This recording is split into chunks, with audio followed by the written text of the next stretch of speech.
All right, so as we finish up our balance, it's time to start looking at how we're going to build a look. One of the things I like to do in this stage is kind of pick out a few frames that I like that kind of represent some fun colors that we're going to get to.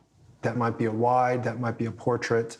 It's like balance. You want to pick a shot that's going to have the most elements of what's in every other shot.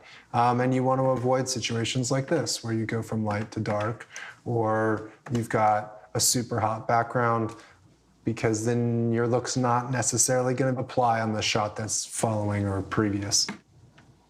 I think this one's a pretty good one. And then here's the wide. And those feel pretty good together. Let's go ahead and stick with our wide for now. So right out of the gate, I'm going to go ahead and start to build some stronger contrast right here.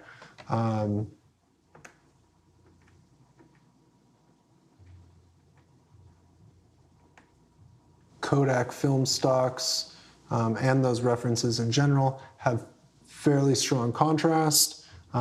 Those, like earlier references, the Blue Velvet, the Back to the Future, I did some research on, and I believe those were shot on Kodak Eastman film, which tends to have vivid colors, more red than yellow skin tones. They typically have deeper saturation so that the exposure of deeply saturated things feels a bit darker. So we're going to start to try to recreate some of those characteristics here. Over the years, I've developed a bunch of different looks for specific projects, and I have a toolbox of curves that I've developed over the years that I really like, that do specific things.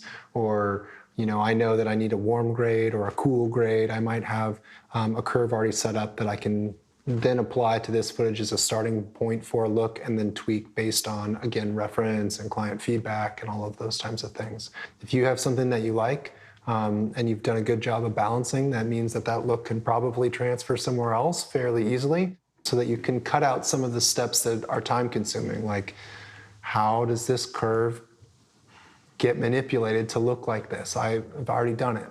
I can just apply this curve again and get going on the next step.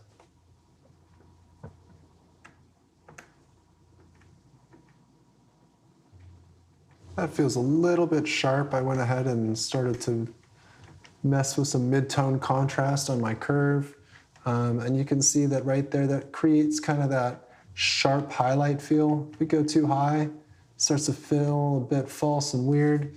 You can see it start to fall apart here. So I'm going to go ahead and bring that back down a little bit, something more manageable.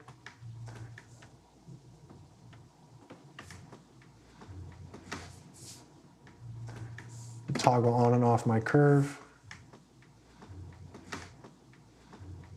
You can see that the blacks are starting to compress down here. That's one of the things that I'm actually trying to do by pushing the lower end of the midtones down a little bit. You can see that come up and then back down.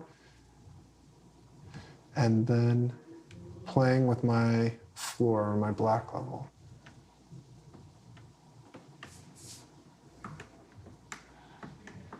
So let's check this again against our references and kind of see where our contrast lies.